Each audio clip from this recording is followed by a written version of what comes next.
I think one really big thing that I've learned from coming to Let is it's okay to not always be okay.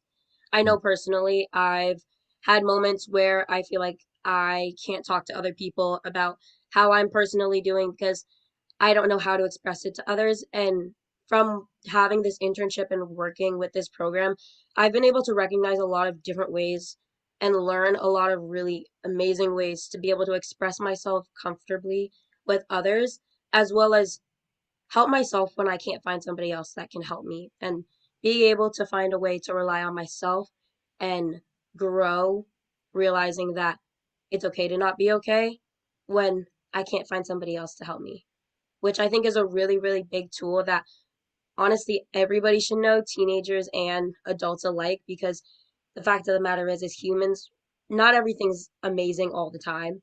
And I think being able to recognize when everything's not going exactly according to plan and be able to adapt and have the skills to help you deal with emotions that may come with that and the stress that may come with that is really important.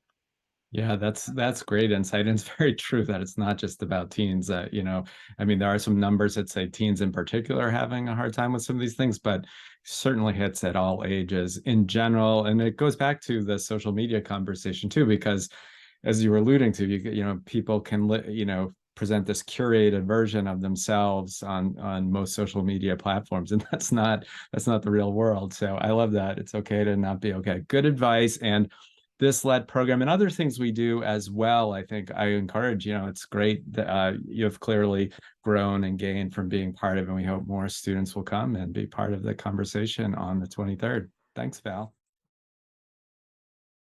We are going to be exploring the connection between teen mental health and social media. And kind of what got us started on this journey is that several of us from the LET program, including Val, went into an event in Boston with the Surgeon General and Senator Markey. The Surgeon General had just released a report that brings a lot of information about some challenges and problems as it relates to social media and teen mental health.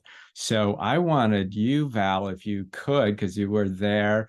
I know it was a few months ago, but could you share a few highlights of things that you gleaned from hearing the conversation at that event?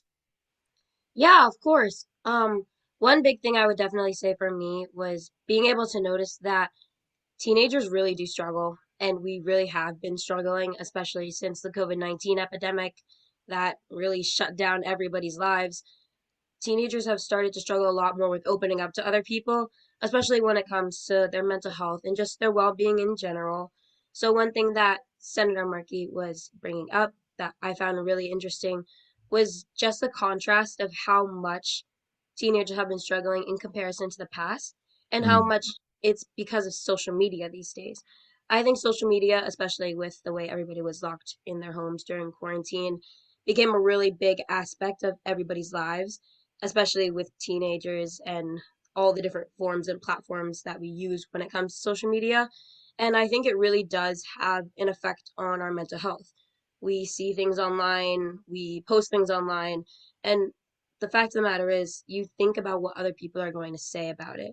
So I think that really does have an effect on how we think about ourselves because we're worrying so much about how others are thinking about us.